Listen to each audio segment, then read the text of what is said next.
What's going on, moviegoers? If you're new to the channel, my name is Christian. Welcome to C-Roll Productions. Loki episode 5, The Journey in Mystery. Now, we're going to be talking heavy spoilers, you guys. This episode was great. So if you guys haven't seen the latest episode of Loki, I suggest you watch it. Then come back to my channel and let's talk some meat and potatoes. Now, this review is going to be all over the place because this episode was just so damn good. So far, my favorite episode out of the Loki series, you guys. So many Easter eggs. So many good Easter eggs that Marvel threw into the show, guys. This is crazy. The Thanos copter, I was like, wow, they actually threw it in there. We got Thor Frog. What? I couldn't believe that. We also got the Avengers helicarrier. We also got Ronin's ship. And we also got, which seems to be the yellow jacket from Ant-Man, the first film. It looks like his helmet. So whenever you get pruned, you go to the void. So that's where Loki ended up at the start of this episode, you guys. So we all know when Loki got pruned in the last episode, we all thought he died. What happened to Loki? Is he going to hell? No, he just got put into this void.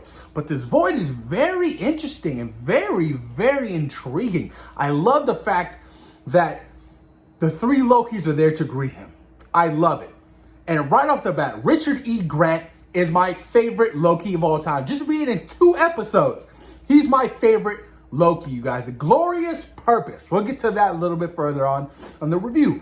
But boy, oh boy, I loved his performance. He was so believable. And I loved the sympathy that he had being old man Loki, because he's gone through some shit. And I loved his story. So, you know, each of the Lokis are asked, you know, what's your Nexus event? So Kid Loki, you know, Loki asked Kid Loki, what was your Nexus event? And he was like, oh, I killed Thor. I was like, what? You killed Thor? That shit was crazy. I did not expect that. And then he asked Old Man Loki. And I loved his story because this was actually a fan theory. Now, when Loki died in Avengers Infinity War, a lot of people were like, well, no way Loki's dead. Loki can't die. It's an illusion. Well, they actually kind of took that theory and ran with it with Old Man Loki. So he did this great of illusion that even fooled Thanos into Thanos thinking he killed Loki. Stayed on the ship at that, you know, at the very beginning of Avengers Infinity War, right? Saw his brother die. Ship exploded, floated off into space, went in isolation until he became old and the TVA found him.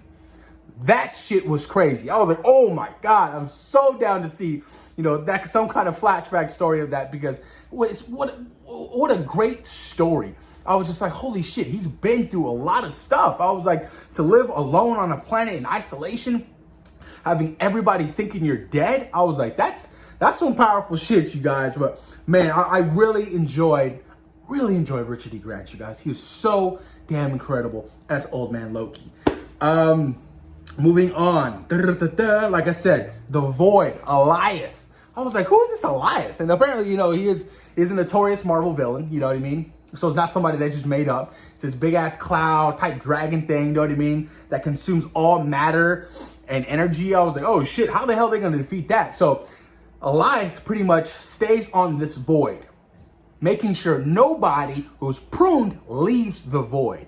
I was like, oh shit, I thought it was dope. Marvel really astonished me. It is like a dragon, it sort of feels like, you know what I mean? You know, we got to see a dragon in Thor Ragnarok. We got to see a dragon in the Shang-Chi and the Legend of 10 Rings trailer. I'm like, we're really diving deep into some mystical shit, you guys, and I really, really like it.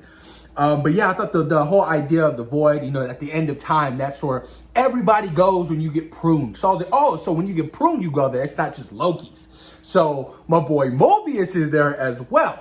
When it was a sight to see my boy Mobius back, you guys. I was so happy and thrilled to see his story continue, you know what I mean? By the end of this show, he's going back to the TVA to burn that shit down. He wants some answers, you know what I mean? Because everybody who works at the TVA was essentially a variant. They were a variant who was stripped from their memories and made and forced to work for the TVA with no life.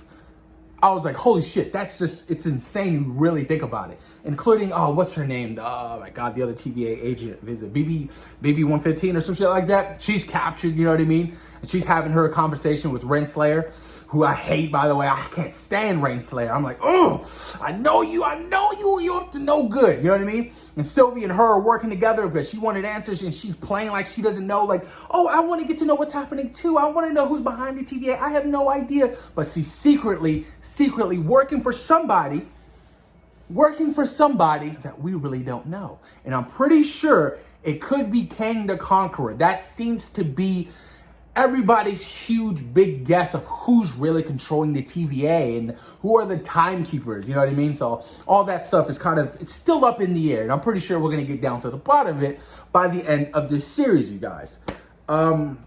Moving on. Oh, boastful Loki. I was like, come on, brother, how you gonna betray your own Lokis to the president Loki? You know what I mean? So they go to like their little hideout or whatever, and they're just chilling, you know, telling each other their stories, laughing at each other or whatever.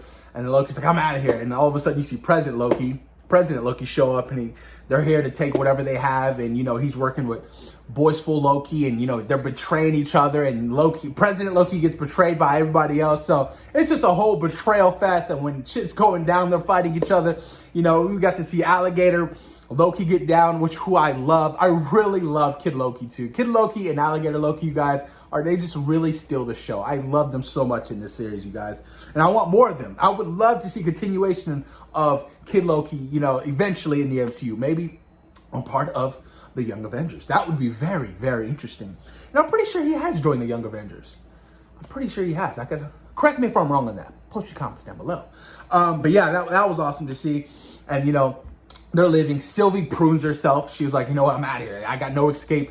I'm going to the void. And she's looking for Loki. She ends up finding Mobius, and Mobius and her are working together. And all of a sudden they're like best friends. And then they find Loki, and then they find the other Lokis. And they're like, well, we have to find a way off of this damn void. Well, we got to kill Elias. And they're like, how are you going to do that? You can't kill Elias. You're crazy. You know, but they end up working together, and, you know, they get the job done. You know, I love when Kid Loki gave Loki this dagger with the fire. I was like, oh, that's just dope. And he created his little, you know, backpack for it. I was like, that's so sick. And yeah, man, it was just crazy. And the way old man Loki sacrifices himself, the glorious purpose of him just using his magic and creating Asgard, I was just like, that was beautiful. I love that scene so much. I was like, man, this is literally straight out of a comic book. I was like, I loved it. The visuals were just beautiful. I was like, I can get behind this shit. It was so awesome, you guys, to have him create that distraction so Sylvie and Loki can come up with some kind of enchantment to get rid of Elias, and they do. But at the cost of old man Loki. Glorious Purpose, the first episode's title. I like how we go full circle with that. I really do. So they destroy it, right? And, you know, that's pretty much the end of the episode. Kid Loki stays on the void because he's like, you know, this is my kingdom, you know, and this is where I'm going to stay. Man, I can't wait to see where they go with episode 6, you guys. This last episode was so much fun. It really was. It just embraced the full epicness of Loki's going crazy, you guys. I cannot wait to see more. I cannot wait to see what's going to happen with the TVA. If the timekeepers are actually real, if Kang the Conqueror is behind pulling the strings. I know that Jonathan Majors did stop by the Golden Apple in Hollywood and pick up a Kang the Conqueror comic and actually sign something. I was like, oh, I'm pretty sure that confirms it. Because I know he was asked about it, I think it was a couple months ago, and he kind of blew off the question. I was like, I had no idea what you're talking about. But if he is Kang the Conqueror, by the end of the series, you guys, he is going to be making another appearance in Ant-Man and the Wasp, Quantumania. So that's going to be a lot of fun to see. But post your comments down below. Let me know what you guys thought about episode 5 of Loki. Thoughts and opinions on the beautiful Easter eggs. Post your comments down below, guys, and let me know what you guys think. Peace.